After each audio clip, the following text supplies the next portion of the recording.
Hey there, this is Robert Kornacki, CSO at dcSpark. Today I'm excited to announce that we are releasing our very first UV extension, meaning Urbit Visor powered Chrome web extension, called Twitter UV.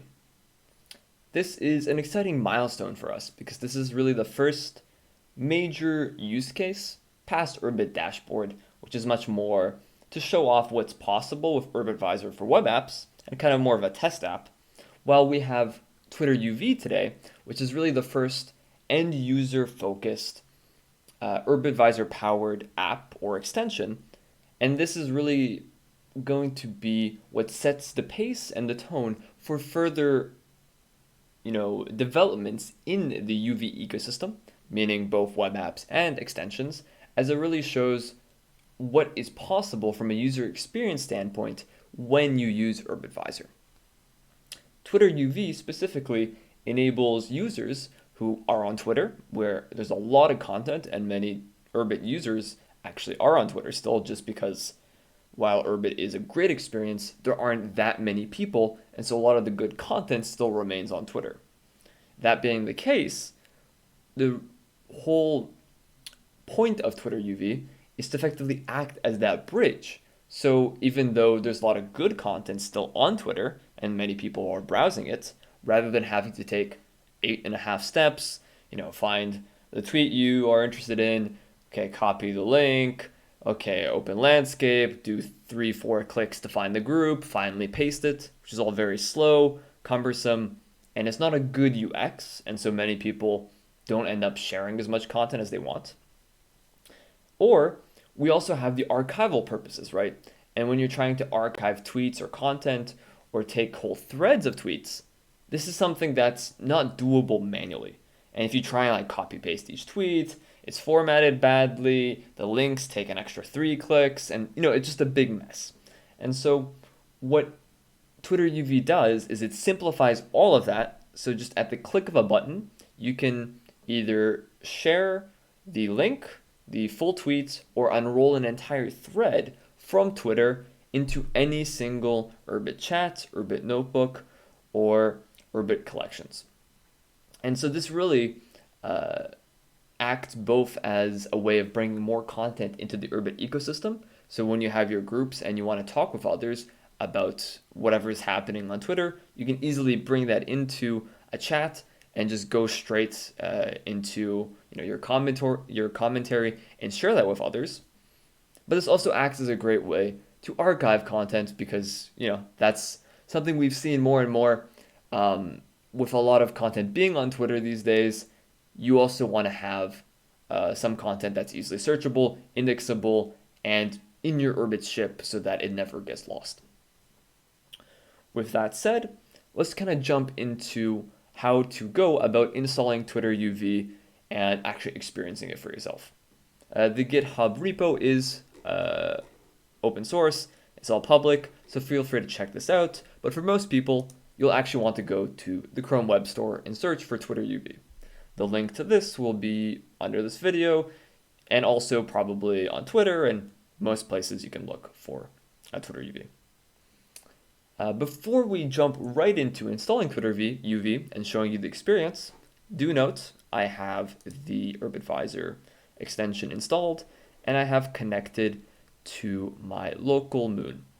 What's really great about Urbit Visor that you will start to feel with Twitter UV, but also for all other UV extensions and all Urbit web apps that use Urbit Visor. The fact is that once you connect to your ship via Urbit Visor, during the connection process, when you connect, you have to type in your master password, right? Which decrypts your credentials. Once your credentials are decrypted, it connects to your Urbit ship via airlock. What this means is that the credentials are decrypted, used to make the airlock connection, and then they're kept encrypted. What you can do from there is actually just leave Urbit Visor connected. And even if you suspend your laptop, if you keep this open for 14 days straight on a PC that's on nonstop, one of the great things about Urbit Visor is that it reuses your previous airlock connection, and anytime it drops, because you suspended your laptop, for example, it reconnects automatically without requiring your credentials. And so that means I can connect just like I did right now, click off this, forget I even connected to my Urbit ship, and go do something for a week, come back, and then I can come back here, and UrbitVisor is still connected to my ship via airlock. What this allows us is to have this seamless experience, because you can just connect to your ship via UrbitVisor, and then go through 20 different Urbit web apps, go through 5 different UV extensions that you've installed, and as long as you already previously gave them permissions, you don't even have to think about the fact that your Urbit ship is connected. It just exists there in the background. And this is why we've really started to push the idea that UrbitVisor turns your web browser into a first-class Urbit client, because you have this really robust airlock connection that's always there, and because of the safety concerns we've taken for security, which we've modeled based off of light wallets in the crypto world. Your Urbit ship is 100% safe. The firewall/permission layer in UrbitVisor keeps everything secure. And now, as we'll jump into in a short moment with showing off the experience of Twitter UV, we now also have the capabilities of just having a really awesome experience to add overlay layers, meta layers, maybe metaverses, depending on how crazy people end up building all this stuff, on top of the existing web, while having all the functionality of Urbit at the touch, of your touchscreen or at the click of a button. Now, let's jump right into installing Twitter UV and showing you what the experience is like. Once you're on the Chrome Web Store, it's pretty simple. Simply add the extension as expected. Once you have installed the extension, you can feel free to pin it, but unlike UrbitVisor, which has a pop-up like this, Twitter UV does not, because there's no settings that need to be changed by the user. It just works as soon as you install it. So once we have Twitter UV installed, simply jump on over to any Twitter page and just do a hard refresh. As you can see, because we've installed Twitter UV and done a hard refresh, now the extension is activated. And now that I'm connected to my Urbit ship, but I still haven't given it permissions, it's provided me the welcome screen. The welcome screen just says, hey, request permissions. So if I click that, it tells me to accept these permissions for Twitter UV, as you can see. And then when I grant them, boom, Twitter UV automatically takes permission, or the permissions once authorized on UrbitVisor, then allowed Twitter UV to access GraphStore on the ship. And now it loaded a bunch or all of the groups that you are in from your Urbit ship. And now it's populated all of the tweets, as you can see, with an extra button underneath. This extra button, which also if you click through onto the status pages, is also here. When you click this button, as you can see, it loads a new modal, which allows you to instantly share the tweet to any of the groups you're in. So just to go through the modal UI, as you can see, you can actually do 3 types of shares on Urbit. You can share the full tweet. What this means is all of the actual text content and links and images, that's actually extracted and then posted into the chat or notebook. Just the link just takes the link of the tweet that you see here and then posts it wherever you want. An unroll thread takes the entire thread and then posts it to a notebook in a long form format. As you can also note, here we have the ability to select channels. You can search for channels based on their name. You can search for groups based on their name. And so you have a lot of flexibility of how you find the channels. And also, as an addendum to that, for full tweets, for example, you can't share in collections because it's required to be a link. In just a link, you can share in collections, notebooks, or chats. And unroll thread, you can only share in notebooks. And so depending on the format which you wish to share the tweet in, it auto filters the channels so that you can only share the type you're wanting to in the proper destination format that's expected. Lastly, as you may note, we can select channels by clicking, but we can only select up to 3 channels. We did this purposefully because we don't want people to find some tweet of theirs and spam it in every single group known possible at the click of a button. Is this still possible? Yes, but it'll take, 20 times more going through the entire share process. And so this is kind of a middle ground where 3 channels is probably the max you'll realistically ever need to share a link to different channels in without really spamming. But in most cases, you'll probably only want to share in one channel. Nonetheless, now that we have this modal, let's also show off what the process is of sharing on Urbit. In our case, we're going to share it just the link, just to show off that, and then we can go into the other versions too, into our Twitter UV test group. One is a notebook, one's a collections, and one's a chat. Once I've selected these, all I have to do, because I gave Twitter UV permissions already, is click share. Now that I clicked share, it's doing the graph store posts, and now as you saw there, the tweet has been successfully shared. Once you see that pop up, you know it went through.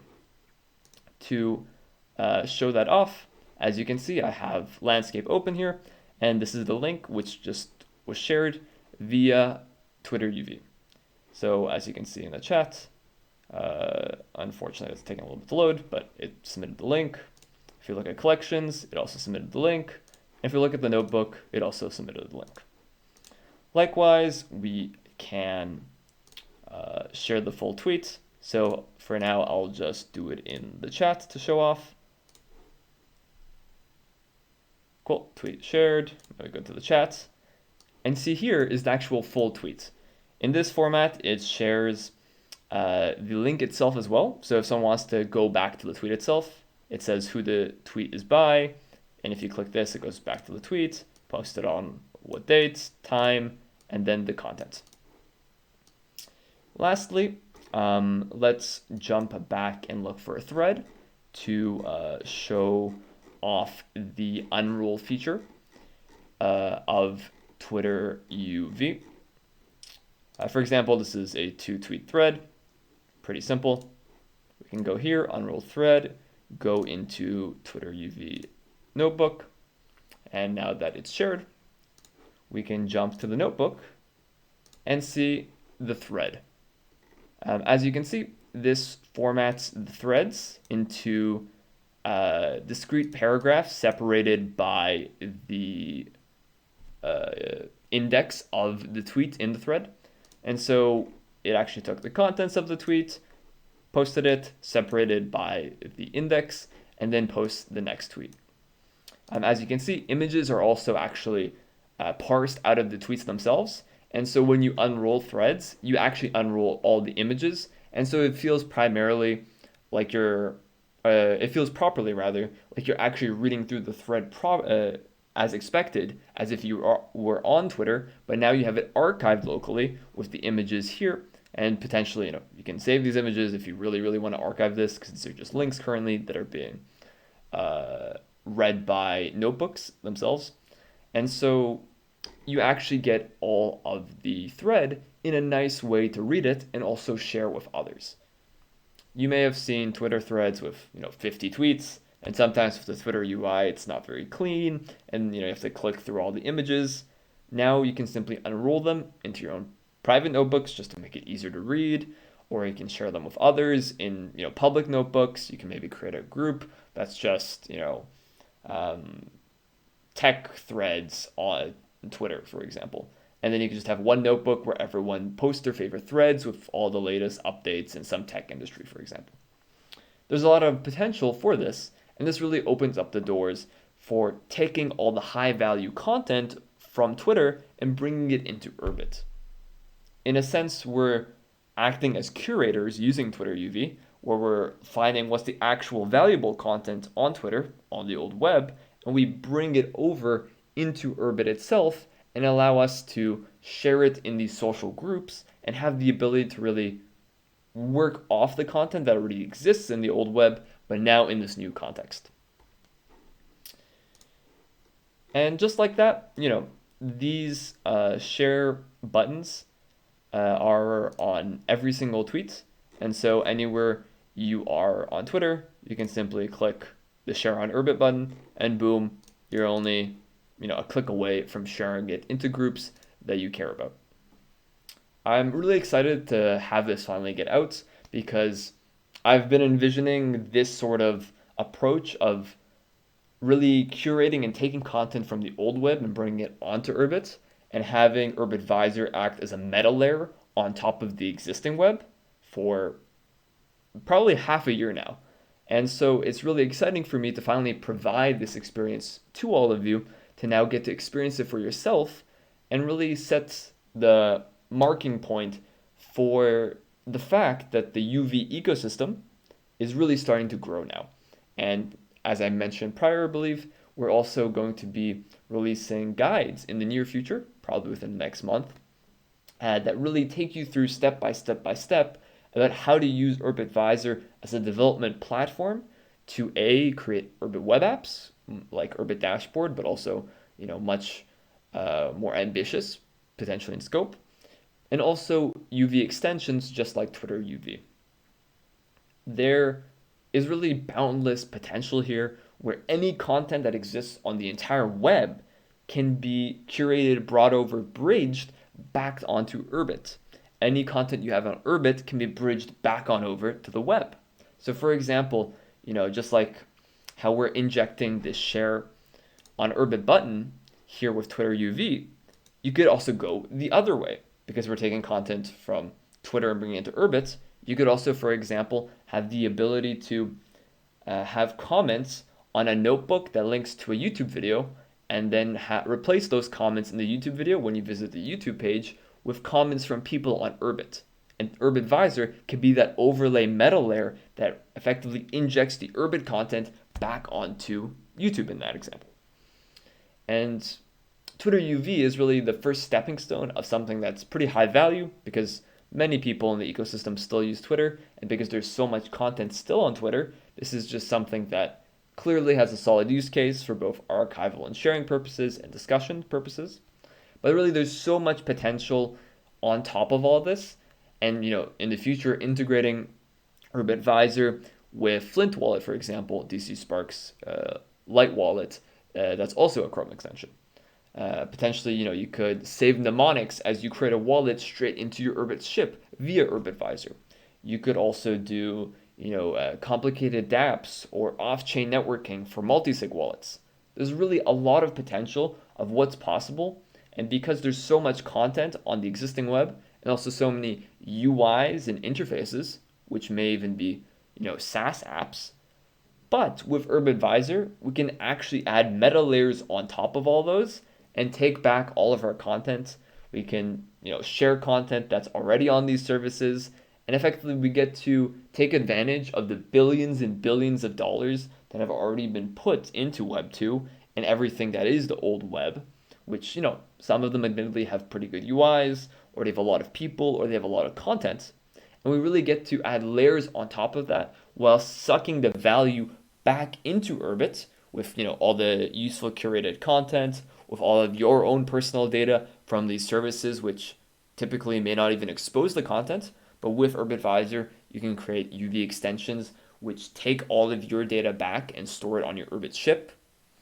And really, we can start to see that we don't have to separate ourselves into a box in the corner that's just Urbit, and then the rest of the world and the rest of the web is in a separate box. We can really start to act as if these two systems are not interchangeable, but we're slowly bridging all of the useful benefits from the old world into Mars. And that's something we haven't been able to do because we've been locked much more into this app mindset of just having custom Urbit apps, rather than building off of all of the old infrastructure to then strengthen all of the new infrastructure. That's kind of the vision of Urbit Visor, and that's why I've been so excited and pushing for Urbit Visor and really starting to build out all of the UV ecosystem infrastructure. And Twitter UV is really the first step for end users to really start to feel this vision, so that it's not just, up in a few people's heads, and it's not just, crazy ideas that I've been coming up with, but it's something palpable that you yourself can test, get a feel for, and then start to imagine on your own terms for what else is possible to be built out when you realize that the web browser really is now a first-class Urbit client. With that all said and done, I'm really excited to just see how this all will grow. I really hope you take a few minutes to test this out and share a bunch of tweets. If you're feeling excited about Twitter UV, we're gonna have an announcement tweet with this video, and so feel free to share that in all your favorite groups as well, so other people and friends can test Twitter UV out for themselves. And I also look forward to just seeing more and more people start to build on top of this infrastructure as we start to release all of the guides, which I mentioned in the near future. Thank you so much for watching. Once again, the links to test out Twitter UV from the Chrome Web Store will be in the description and probably linked on the tweet as well. So please click through, give it a test, and please leave your feedback in the dcSpark Urbit group, which is sig havbex /dcSpark, and there'll also be a link to that in the description. Thanks so much, and have a great day.